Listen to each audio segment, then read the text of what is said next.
Upat ang naangol, human duha ka sakyanan ang nangatagak sa batoong bahin sa baybayon sa barangay Malinao, Garcia-Hernandez, Bohol.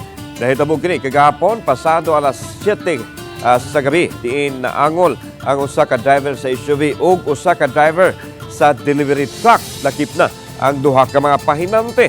Matod sa Assistant Investigator sa Garcia-Hernandez Police Station, Police Staff Sergeant Erinio Pamat, na nagsunod ang motorsiklo, delivery truck, samtang anaa sa wahi ang SUV.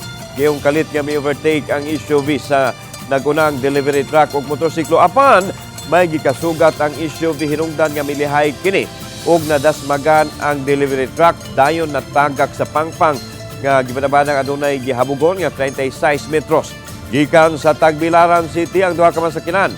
Paingon unta sa Kandihay ang delivery truck nga nagkarga og mga soft drink samtang paingon sa hagna ang SUV.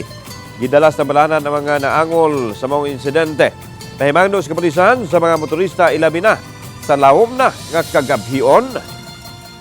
Mag-drive ugat man katubon or katubon ka or naka-inom, then di defensive driver.